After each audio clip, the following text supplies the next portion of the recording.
स्वागत और अभिनंदन के इस क्रम में हमारे अग्रज और परिवार के वरिष्ठतम सदस्य प्रोफेसर श्री R.S. कोठारी साहब को आमंत्रित करती हूं कि वे पधारें और परम पूज्य स्वामी जी का स्वागत करें।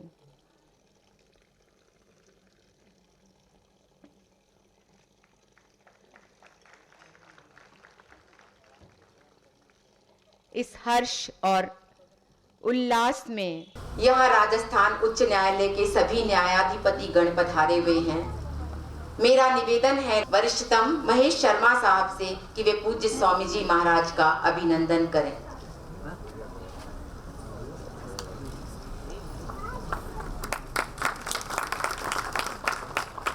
इसी अभिनंदन के क्रम में मेरा निवेदन माननीय न्यायाधिपति सुश्री बेला त्रिवेदी से हैं, जो राजस्थान उच्च न्यायालय की एकमात्र महिला न्यायाधिपति हैं, जो गुजरात से आकर राजस्थान का गौरव बढ़ा रही हैं। अनुरोध करती हूं कि वे अभिनंदन करें। हमारे बीच राजस्थान उच्च न्यायालय के कई पूर्व न्यायाधीश भी पधारे हुए हैं। उनमें से मेरा निवेदन सामाजिक कार्यों में अग्रणी श्री पानाचंद जी जैन साहब से है कि वे माल्यार्पण कर अभिनंदन करें। और इसी क्रम में मेरा निवेदन न्याय जगत के भीष्म पितामह माननीय जस्टिस श्री विनोद शंकर दवे साहब से है कि वे भी पधारें। हमारा सौभाग्य है कि स्वामी जी के साथ सीकर के लोकप्रिय सांसद स्वामी सुमेधानंद जी साहब भी पधारे हुए हैं। उनसे भी आग्रह है कि वे स्वामी जी का माल्यार्पण से अभिनंदन करें। और अब वरिष्ठतम IAS श्री DB गुप्ता साहब से मैं अनुरोध करती हूं कि वे स्वामी जी का अभिनंदन करें। पुलिस परिवार को प्रतिनिधित्व देने हेतु मेरा आमंत्रण है श्री राजीव दासोद साहब से कि आगे पधारें और अभिनंदन करें। और अब मैं आमंत्रित करती हूं परोपकारिणी सभा के मंत्री और आर्य जगत के मनीषी विद्वान श्री धर्मवीर जी को, आर्य जगत के कार्यकारी प्रधान को आमंत्रित करती हूं कि वे माल्यार्पण से अभिनंदन करें। और अब सभी उपस्थित डॉक्टर वर्ग की ओर से पद्मश्री डॉक्टर अशोक पानगड़िया साहब भी हमारे बीच पधारे हैं और वे भी स्वामी जी का स्वागत करें।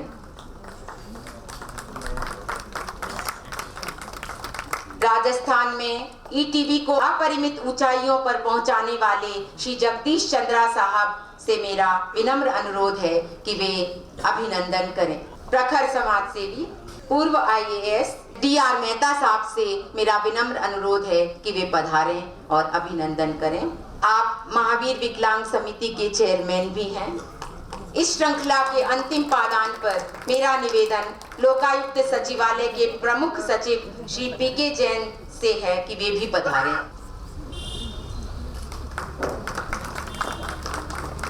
ये सुखद वेला मिलन का चिरविकंपित पल हुई, पर हृदय के आगमन से आपके हलचल हुई। शब्द ध्वनियां पुष्प खुशबू रंग सब कम लग रहे, आपके स्वागत में मन की हर दशा चंचल हुई। कर रहे स्वागत हृदय अंतःस्थल से आपका, आगमन पावन सुगंधित है कमल साप का।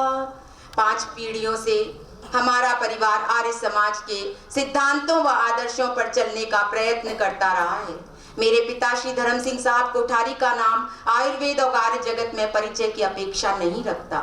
उनके जीवन काल में कई बार अनेकानेक साधुओं एवं विद्वानों यथा श्री आनंद स्वामी जी, समर्पणानंद जी, स्वामी आनंद भिक्षु जी, श्री महाशय कृष्ण एवं चांदकरण शारदा इत्यादि मनीषियों का आतिथ्य व सत्कार करने का सुअवसर हमें मिलता रहा था। अतः जैसे ही हम परिजनों को राष्ट्र संत स्वामी रामदेव जी के जयपुर आगमन का संजान हुआ तो मेरे अग्रज उनके सानिध्य व आतिथ्य का लोभ संवरण नहीं कर पाए, और इसी क्रम में मैं आग्रह करती हूँ हमारी प्रेरणा की अजस्र स्रोत श्रद्धेय सज्जन दादा से कि वे पूज्य स्वामी जी के लिए शब्दों द्वारा इस श्रृंखला को पूर्णता दें। वरिष्ठम न्यायाधीश, प्रशासनिक न्यायाधीश, अब मेरा अनुरोध है माननीय जस्टिस श्री रस्तोगी के हिसाब से कि माल्यार्पण कर स्वामी जी का अभिनंदन करें। इसी क्रम में मेरा आर्य जगत के एक और मनीषी विद्वान श्री सत्यव्रत जी सामंत जी से निवेदन है कि आप भी पधारें और स्वामी जी का माल्यार्पण का स्वागत करें।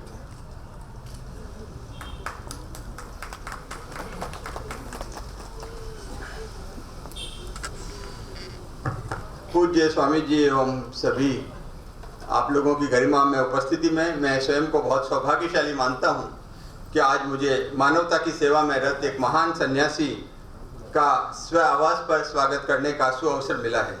आप द्वारा किए गए परोपकार को देखकर मुझे एक त्रिष्टुप छंद स्मरण आ रहा है। परोपकाराय फलंति वृक्षय, परोपकाराय वहन्ति नद्यः, परोपकाराय दुहन्ति गावः, परोपकारार्थमिदं शरीरम। वास्तव में आपके बहुविध अप्रतिम योगदान को देखकर मुझे इसमें किंचित भी संदेह नहीं है कि परमपिता परमेश्वर ने आपको भूमंडल के उपकारार्थी जन्म दिया है। 11.5 वर्ष पूर्व मई 2004 में जब मैं टोंक में जिला सेशन न्यायाधीश था, तब हरिद्वार में आयोजित आपके 10 दिवसीय शिविर में मैंने भाग लिया था। 2 और शिविर इसी वर्ष अटेंड किए और इन शिविरों में मैंने अनुभव किया स्वामी जी ने एक विरक्त संत शिरोमणि योगी की भांति संसार के कल्याणार्थ तथा यौगिक एवं आयुर्वेदिक पुनरुत्थान हेतु अपने जीवन को समर्पित किया हुआ है। प्राणायाम पर सैकड़ों पुस्तकें हम में से कई ने पढ़ी होंगी, किंतु इस विषय का विश्व में क्रांति उत्पन्न कर देने वाला जो क्रियात्मक, व्यवहारिक, आध्यात्मिक तथा ध्यानात्मक पक्ष आपने समक्ष रखा है वह अद्भुत तथा अनुपम है।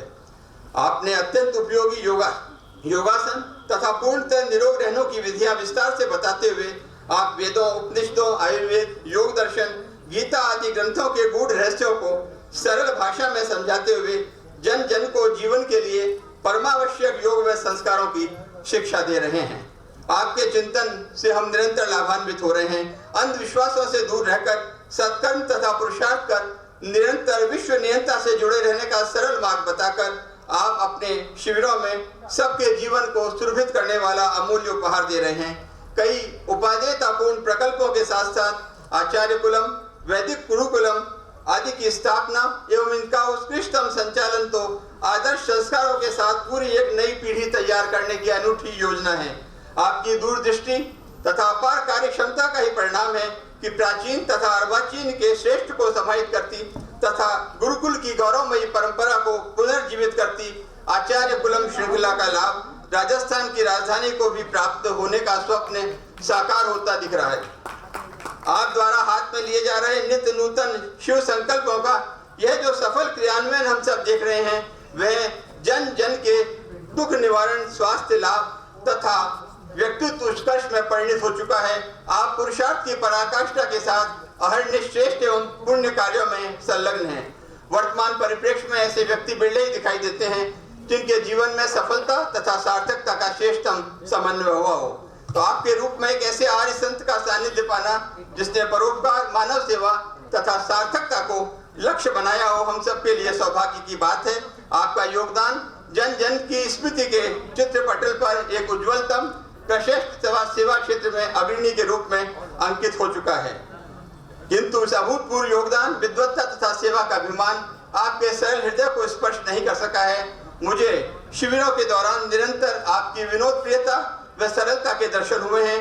विद्या ददाति विनयम तथा वेद का मंत्र स्वेन क्रतुना व्रजेत, यह आपके जीवन में अक्षरशः चरितार्थ है। मैं अनुभव करता हूं कि आपके सानिध्य एवं उद्बोधन से प्राप्त ज्ञान तथा प्रेरणा के फलस्वरूप हम सभी समाज एवं राष्ट्र के प्रति अपने कर्तव्यों का अधिक कुशलता तथा उत्कृष्ट रीति से संपादन कर आप द्वारा समय समय पर उच्चारित गीता की सूक्ति योग कर्मशु कौशलम को साकार कर सकेंगे। मुझे विश्वास है कि आपका आशीर्वाद ही मुझे निश्चित ही राजस्थान के लोकहित के रूप में अपने कर्तव्यों के सम्यक निर्वहन में भी संबल प्रदान करेगा। परम सामर्थ्यवान विश्ववंद्य परमेश्वर से यही विनती है कि आपका यह पावन अभियान इस पृथ्वी पर हुए अब तक सभी प्रयासों में उच्चतम शिखर पर आरूढ़ हो। आप समाज, राष्ट्र तथा विश्व के मार्गदर्शक बनकर वैदिक सिद्धांतों तथा योग एवं आयुर्वेद के अद्भुत प्रकाश से समाज को आलोकित करते रहें और आप जैसे श्रेष्ठ संत के श्लाघ्य औदार्य, सक्रिय ज्ञान एवं मार्गदर्शन की हम सबको सतत अनुभूति होती रहे। आप जन जन की पीड़ा का निराकरण कर समाज को बेहतर बनाने के प्रयास में संलग्न हैं। प्रभु आपके जीवन को परमानंद से लबारब रखे। आपने मेरा निवेदन स्वीकार कर हम सबको लाभान्वित करने के लिए यहाँ पधारने की अनुकंपा की। इसके लिए हृदय के अंतःस्थल से कृतज्ञता ज्ञापित कर कहना चाहूँगा कि आपके इस आगमन में इंद्रधनुषी शोभा है, गौरव गरिमा महिमा के अद्भुत रंगों का संगम है। आप सभी संभ्रांतगण मेरा निवेदन स्वीकार कर यहाँ पधारे हैं। आप सभी का बहुत बहुत अभिनंदन एवं स्वागत।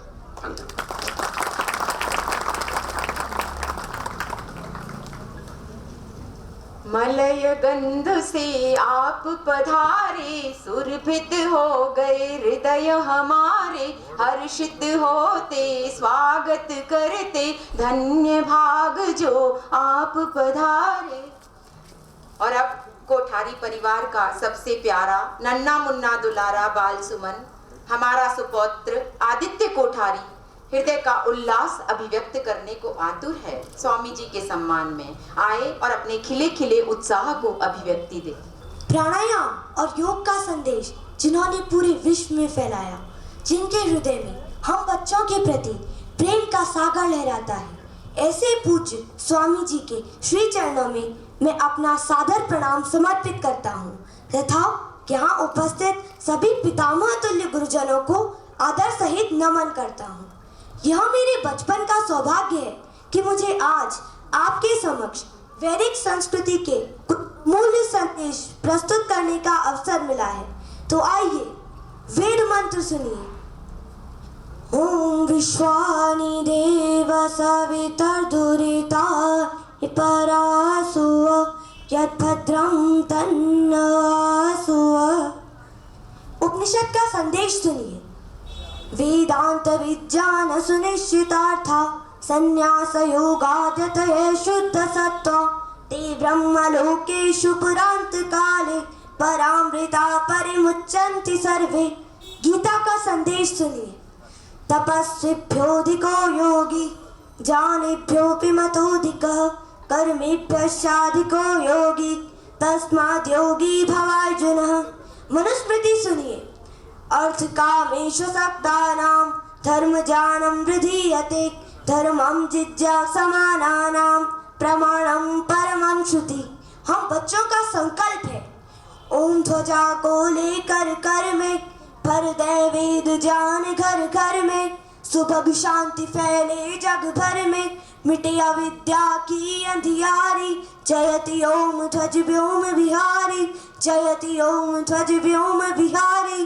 धन्यवाद। जब भी कोई सौभाग्यशालिनी जननी दिव्य गुणों से युक्त संतान को जन्म देती है तो वो निहाल हो उठती है और माता वसुंधरा भी उस संतति को धरती के पुत्र में स्वीकार कर अपनी भौतिक, आध्यात्मिक और नैसर्गिक शक्तियां उस पर न्योछावर कर देती है। तो योग को विश्व मंच पर लाने वाले और नई पहचान दिलाने वाले उत्कृष्ट तपस्वी को मैं श्रद्धा पूर्वक आमंत्रित करती हूँ कि वे अपने अमृत बिंदुओं से आस्वादित कर अपने आशीर्वचनों से हमें नवाजें। माननीय स्वामी जी। सभी को मेरा बहुत बहुत प्रणाम। आज आप मुझे एक संत के रूप में जो गौरव देते हैं, यह हमारी परंपरा, यह हमारी संस्कृति और यह हमारी भारतीय चेतना के अंदर एक बहुत गहरा संस्कार। लेकिन उसी तरह से मैं भी आप सबके भीतर भगवान ही के मूर्त रूप को, प्रत्यक्ष रूप को, उसके सगुण साकार रूप को अनुभव करता। कुछ मूलभूत बातें जो मैंने अनुभव की कहने की कोशिश करता हूँ। लोग मुझे योगी की रूप में मानते हैं, स्वीकार करते हैं। मैंने 9 वर्ष की उम्र से बचपन में योग का अभ्यास शुरू किया। मेरा शरीर बहुत बेडोल सा था, पेट बाहर निकला हुआ, खड़े हों तो दोनों घुटने मिले, लेफ्ट साइड पैरालिसिस और शरीर जो है अक्षम सा था। योगाभ्यास करके स्वयं को संबल प्रदान किया और अपने आप को आत्मगौरव से भरा। 9 साल की उम्र से ही मैंने महर्षि दयानंद को पढ़ना शुरू किया और करीब 12-13 वर्ष की उम्र तक सत्यार्थ प्रकाश शायद मैंने 2 बार पढ़ा था। ऋग्वेद आदि भाष्य भूमिका भी लगभग 2 बार पढ़ी। छोटी छोटी उनकी पुस्तकें व्यवहार भानु, स्वमंतव्य, मंतव्य प्रकाश, आरुद्देश्य, रत्नमाला और संस्कार विधि, गोकर्णा निधि जैसी लगभग महर्षि दयानंद का आत्मचरित्र से लेकर के जो उन्होंने पूना के प्रवचनों में कहा था, वेद भाष्य को छोड़ करके महर्षि दयानंद के सारे साहित्य को मैंने पढ़ा। मन में एक प्रेरणा जगी कि मुझे महापुरुषों का अनुचर बनना है। एक स्वाभाविक रूप से एक मन में प्रेरणा होती थी, मैं महापुरुषों के चित्र देखता था तो इनके भी हमारे जैसा एक मस्तिष्क है, 2 हाथ हैं, 2 पैर है, तो जब ये इतने महान हो सकते हैं तो उनकी मार्ग पर हम भी आगे क्यों ना बढ़े। और मैं हमेशा कहता भी हूँ अब इस बात को कि भगवान ने हमको गरीब घर में पैदा किया या अमीर घर में, किसी भी जाति वर्ग में हमें पैदा किया, ये भगवान का विधान है। इसमें हम बेबस हैं, हमारी इसमें स्वयं की स्वाधीनता नहीं है, ईश्वर की पराधीनता ही है, ईश्वर का विधान हम इसको कहते हैं। लेकिन भगवान ने हमें इंसान के रूप में पैदा करके दुनिया की मानो सारी दौलत दे दी, क्योंकि भगवान ने हमें इंसान बना दिया। बाकी तो हम दुनिया में अपने पुरुषार्थ के द्वारा सब कुछ बन सकते हैं या कुछ भी बन सकते हैं, और इसी सिद्धांत पर चलता रहा। पहले मैंने गवर्नमेंट स्कूल में पढ़ा और गवर्नमेंट स्कूलों की हालत क्या होती थी अभी भी कोई बहुत ज़्यादा सुधरी नहीं है, वो आप सबको पता है। शीशम के पेड़ के नीचे हम लोग बैठ के पढ़ा करते थे। क्लासरूम में तो शायद कभी एक आधी बार ही जाया करते थे, क्योंकि क्लासरूम बड़े विचित्र हुआ करते थे। सर्दियों में उनमें सर्दी लगती थी, बरसात में उनमें पानी टपकता रहता था, दिन में उनमें चमगादड़ रहा करते थे, रात को कुत्ते बिल्ली सो जाया करते थे। ऐसे ही जर्जरित स्कूलों में हम लोग पढ़े। अभी बहुत तरह के वॉल स्ट्रीट जर्नल से लेकर के, वाशिंगटन टाइम्स से लेकर के और तमाम फोर्ब्स से लेकर के और भारत के देश विदेश के तमाम पत्र पत्रिकाओं के पत्रकार आते हैं, मेरे से बोलते बाबा जी योग वाला ऐसा हुआ, बाकी पीछे बहुत से जो कार्य हुए उन सब के बारे में आप कहते हैं। अभी स्वदेशी का काम इतना बड़ा हाथ में लिया है, आप पढ़े कहाँ हैं? भाई हम IIM के तो पढ़े हुए हैं नहीं, हम IIT के भी पढ़े हुए नहीं हैं, हम ऑक्सफोर्ड हार्वर्ड कैम्ब्रिज के भी पढ़े हुए नहीं। बोला आपका ये मैनेजमेंट कहाँ से सीखा आपने? सब हम लोगों ने बहुत, आप कभी हरिद्वार आपको अवसर मिले तो आना, करीब 1000 एकड़ ज़मीन में हमने दुनिया का सबसे बड़ा योग का, आयुर्वेद का और वैदिक परंपरा का केंद्र बनाया है, जिसमें अब पता नहीं 50 लाख से लेकर के 1 करोड़ के बीच में होगा, 50 लाख से लेकर के 1 करोड़ वर्ग फीट से ज़्यादा का कंस्ट्रक्शन होगा। वो पूरा मैंने भी कैलकुलेशन, अब हमने गिनती बंदी कर रखी है कि करते जाओ, गिनते रहेंगे पीछे आने वाले लोग। हमने कोई, अब आज तक जितने भी निर्माण अधिकारी होते तो मैं तो कहीं जा कर के एक बार उद्घाटन पर चले गए, बाकी अपने काम कर रहे हैं। और आगे जो हमने विस्तार की योजना बनाई है उसमें हमारा लक्ष्य है कि आने वाले 50 वर्षों में हम कम से कम 5 करोड़ से ज़्यादा बच्चों को शिक्षा और संस्कार दे करके आने वाले भारत के लिए तैयार करके जाएं, जो आने वाले भविष्य की आधारशिला तैयार करें। क्योंकि हम जब तक आने वाले 50 से लेकर के 500 वर्षों के बारे में नहीं सोचेंगे तो अपना देश आगे नहीं बढ़ेगा। क्योंकि ऐसा सोचने का सामर्थ्य बहुत थोड़े लोगों में होता है जो आने वाले 50 वर्षों के बारे में, 500 वर्षों के बारे में सोच सके। हम अपने कल के बारे में सोचते रहते हैं। खैर, हमने ये स्वदेशी का कार्य भी इसलिए लिया हाथ में, मैं देश के लगभग सभी शीर्ष कॉर्पोरेट सेक्टर के लोगों से मिला। शायद कोई इस समय भारतीय राजनीति के शीर्ष पटल पर है और उससे मैं न मिला हूं और घंटों तक अलग अलग संदर्भों में उनसे संवाद ना हुआ, वैसा नहीं। आज मोदी जी से लेकर के, मनमोहन सिंह जी से लेकर के, राहुल गांधी जी से लेकर के, तमाम मुख्यमंत्रियों से लेकर के, कम से कम पॉलिटिकल सेक्टर की मैं बात करूं तो 100 से ज़्यादा बड़े लोगों से मैं मिला। और उसके संदर्भ में तो मैं अधिक कुछ कहूँगा नहीं, क्योंकि एक चरण का मेरा कार्य पूरा हुआ, दूसरे चरण में हम आगे बढ़े। वो दूसरा चरण अब देश उसको तय करेगा कि वो कितने सफल है, यहाँ कहाँ तक वो उस में कामयाब हो पाए। आर्थिक क्षेत्र में मैंने देखा, माना कि हमारा आंतरिक जीवन तो धर्म पर केंद्रित है, लेकिन जगत की सारी व्यवस्थाओं के केंद्र में अर्थ है। आचार्य चाणक्य कहते हैं सुखस्य मूलम धर्म, धर्मस्य मूलम अर्थ। सुख का मूल तो धर्म है। धर्म माने हमारे जीवन की नैतिकता, हमारे जीवन की पावनता, हमारे जीवन की शुचिता। क्योंकि हमसे जीवन में कुछ भी अशुभ होता है, जगत चाहे देखे या ना देखे, हमारी आत्मा तो सब कुछ जानती है। और जब भी हम अकेले में होते हैं, यदि हमने कुछ भी गलत किया है तो हमारी आत्मा हमको नोचती रहती है, कोसती रहती है, धिक्कारती रहती है। हम एक क्षण भी चैन से नहीं बैठ सकते यदि हमने कुछ भी गलत किया है तो। पीछा हमारा पीछा नहीं छोड़ता। इसलिए हमारे ग्रंथों में कहा सबसे बड़े 3 दुख है, अतीत का शोक, वर्तमान का आकर्षण आसक्ति और भविष्य का भय। मैंने सुना है लोग एकांत में नहीं बैठना चाहते, क्योंकि एकांत में बैठते ही उनकी पिछली फिल्म चालू हो जाती है।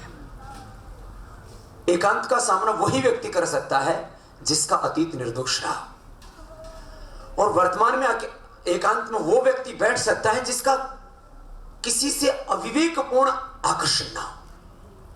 मैं शब्द का प्रयोग कर रहा हूं, अविवेकपूर्ण आकर्षण, अविवेकपूर्ण इच्छाएं, अविवेकपूर्ण आसक्तियां, अविवेकपूर्ण कामनाएं, ये हमें बहुत दुख देती है। यदि अविवेकपूर्ण कामनाएं हैं तो दुख खत्म हो गया। और भविष्य का भय, कोई शनि से, कोई राहु से, कोई केतु से। अभी बात हो रही थी आर्य समाज की। महर्षि दयानंद का इस समाज पर सबसे बड़ा उपकार है, उन्होंने हमें विज्ञान की आंखों से धर्म को, अपनी संस्कृति को, अपनी परंपराओं को देखने का सामर्थ्य दिया। नहीं तो मैंने देखा बहुत से लोग अब सीनियर IAS ऑफिसर है, बहुत सीनियर जज है, लेकिन वो भी इन तांत्रिकों के चक्कर में पड़ जाते, ढोंगे पाखंडियों के चक्कर में पड़ जाते। फिर मुझसे लोग आके बोलते, बाबा जी आप तो बोलते हो ये तंत्र मंत्र षड्यंत्र जो चल रहा है बहुत बेकार, इतना बड़ा जज आया था, वो ऐसे ये पाखंडी होता तो इसके पास थोड़ी ना आता। जज तो हो गया, लेकिन उसके भीतर एक वायरस घुसा हुआ है, शनि की तो राहु का। हाँ, कि अब मुझे सुप्रीम कोर्ट का जस्टिस बनना है या चीफ जस्टिस बनना है तो कौन सा पत्थर पहनो? अरे वे पत्थरों से किस्मत नहीं बदलती, पुरुषार्थ से बदलती। लेकिन फिर भी कोई ना कोई, अच्छा देखो, कोई किसी की पत्नी ने पहनाया हो तो कोई बात नहीं, हम तो बाबा लोग हैं इसलिए फ्री है एकदम।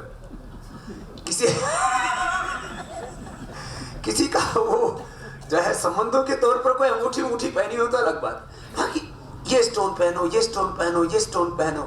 हमने कोई स्टोन नहीं पहना, हमने कोई मूर्त नहीं देखा। अरे सूरज भगवान ने बनाया, धरती भगवान ने बनाई, चांद भगवान ने बनाया, ब्रह्मांड भगवान ने बनाया। सूर्य और पृथ्वी की गति से दिन तय होते हैं। जब सूर्य और जो है धरती भगवान ने बनाई तो उनके द्वारा बनने वाला समय कैसे अशुभ हो सकता है? इसलिए मैंने एक दिन भी कभी विश्राम नहीं किया, 365 दिन काम किया। छुट्टी की हमने छुट्टी कर रखी।